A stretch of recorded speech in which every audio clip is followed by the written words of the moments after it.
Bueno, mis amados hermanos, hermanas, un saludo cordial a cada uno de ustedes, quien me está viendo por este medio. Hoy estudiaremos una doctrina muy importante también, que es la autoridad de la Biblia y la inspiración divina.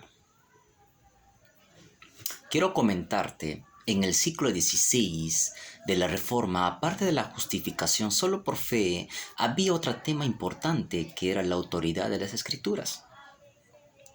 Martín Lutero, quiero citar a Martín Lutero. Martín Lutero entró en debate con los líderes de la Iglesia Católica Romana en cuanto a la doctrina de la justificación, enseñanza de la justificación. Los papas anteriores le dijeron a Lutero: retráctate, Lutero. Tienes que confesar públicamente que tus posturas no concuerdan. Y los papas se hicieron público, porque no se retractaba Lutero. Los papas lo hicieron público sobre la justificación solo por fe. Y eso provocó un crisis en Lutero. En aquellos días era inaceptable cuestionar la autoridad de la Iglesia o del Papa. Pero Lutero sostuvo una posición y finalmente en la Dieta de Worms en 1521 dijo estas palabras: a menos que se me convenza por el testimonio de las Escrituras o por la claridad de la razón, porque no confío exclusivamente ni en el Papa ni en los concilios, pues se sabe que frecuentemente, diariamente fallan y se contradicen a sí mismos. Y yo estoy atado a las Escrituras que he citado y mi conciencia está cautiva por la palabra de Dios. No puedo retractarme y no me retractaré, dijo Lutero. Porque dice, porque no estoy seguro ni correcto ir contra mi conciencia. No puedo hacer otra cosa. Aquí estoy y aquí en este punto me permanezco. Que Dios me ayude. Dijo estas palabras Lutero. Martín Lutero. Entonces, a partir de ese conflicto, en ese momento surgió una de las lemas de la Reforma que se llama solo la Escritura. Solo las Escrituras. Entonces, Lutero y los otros reformadores decían que finalmente solo hay una autoridad. Una autoridad tiene absoluto derecho de atar a nuestras conciencias. Lutero, por supuesto que no despreciaba la autoridad menor de la Iglesia o la importancia de los concilios históricos. Estamos hablando como los de Nicea y Calcedonia. Su postura era que ni aun los concilios eclesiásticos tienen el mismo nivel de la autoridad de la Biblia. Pues sí, Lutero encontró el fundamento de la autoridad bíblica. Pero los reformadores, sobre la autoridad de la Escritura, para ellos, los reformadores, era fundamental el tema de la autoría de la Biblia. Aunque la Biblia fue apareciendo libro por libro, fue escrito por muchos autores humanos. El verdadero autor no fue Pablo, Lucas, Juan, Moisés, Mateo. No fue ellos, sino Dios mismo. Pues Dios ejerció su autoridad por medio de los escritos de autores humanos que servían como sus voceros para el mundo. Efectivamente, cierto, sí es. Entonces, en la historia se han utilizado dos frases en latín para referirse a la naturaleza de las Sagradas Escrituras. La frase es verbum Dei, que significa la palabra de Dios. Y la otra es vox Dei, que significa la voz de Dios.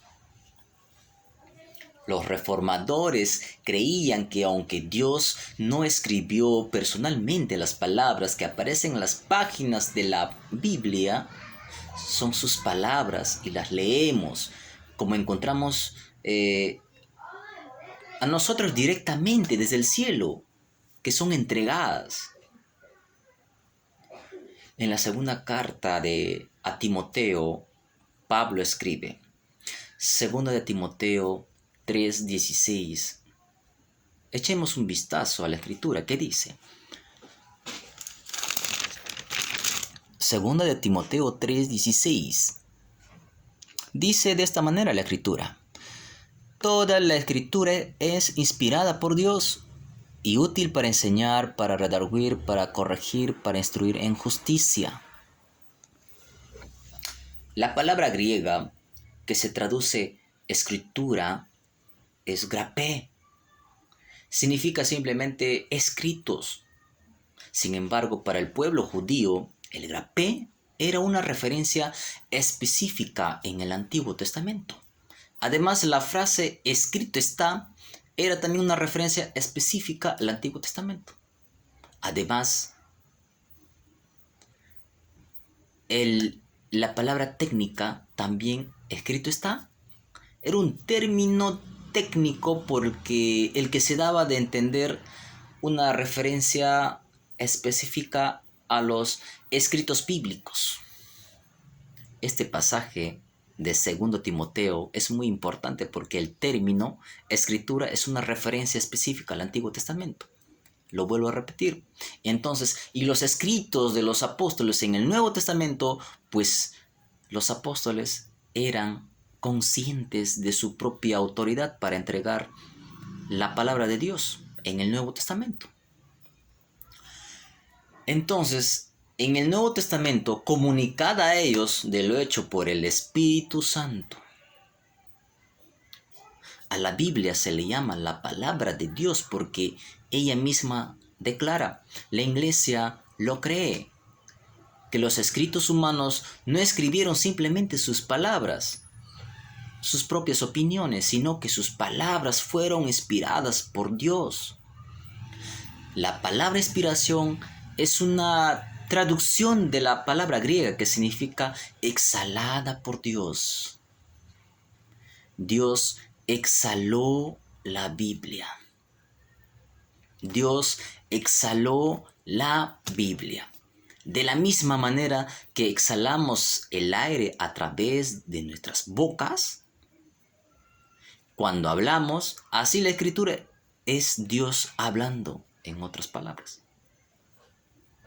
Así es.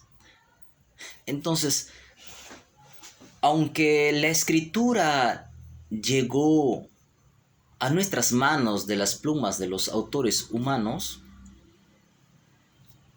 normal, de lo hecho como nosotros, si la Biblia ha sido inspirada y supervisada por Dios, entonces no se puede equivocarse. No tiene error, no tiene falla. Es infalible. No falible, infalible. Entonces, esto quiero decir que esto no significa que las traducciones de la Biblia con las que contamos hoy en día no contengan errores, sino que los manuscritos originales de la Biblia no contenían ningún error. La Iglesia ha sido tan celosa para reconstruir con tanto cuidado como sea posible los manuscritos originales de la Biblia. Y han puesto muchísimo cuidado en el estudio del significado de términos, en las variantes antiguas del griego y el hebreo. Cada palabra lleva autoridad divina. ¿Se acuerdan cuando Jesús y Satanás hablaron en el desierto durante la tentación? ellos debatían con textos de la Escritura. ¿Mm? Entonces, cuando Jesús y Satanás hablaron en el desierto durante esa tentación, ellos debatían los textos de la Escritura. Jesús habitualmente argumentó contra el diablo, también no solo contra el diablo, sino también contra los fariseos, por la forma en que transgiversaban una sola palabra de las Escrituras. En el libro de Mateo 5:18 podemos echarle un vistazo. ¿Qué nos dice? En el libro de Mateo 5:18. Porque de cierto os digo que hasta que pasen el cielo y la tierra, ni una jota ni una tilde pasará de esta ley, hasta que todo se haya cumplido. Quería decir que no hay palabras superficiales en la ley de Dios o palabras que están sujetas a una negociación. La ley no se negocia. Entonces, cada palabra llevaba el peso de la autoridad inevitable de su verdadero autor. Aunque algunos teólogos han dicho que la Biblia no es la revelación, sino un signis, o sea, un testigo de la revelación. Pero esa opinión aparentemente reduce el nivel de la autoridad de la Biblia. Ellos afirmaban que aunque las escrituras tienen importancia histórica y dan testimonio de lo verdad, no son necesarias en sí mismas la revelación. De esta manera se expresaba. El erudito alemán Rudolf Bultmann, en 1884 hasta 1976, rechazó totalmente la idea del origen divino de las escrituras. Los teólogos neortodoxos están interesados en restaurar a la iglesia, la predicación de la Biblia, y han promovido una mejor opinión de la Biblia que quedó en el liberalismo del siglo XIX. Pero la postura cristiana, todos aquellos que estudian diligentemente histórica hoy día, y entonces, en resumen de todo, la postura cristiana sostiene que la Biblia no solo da testimonio de la verdad, sino que es la verdad.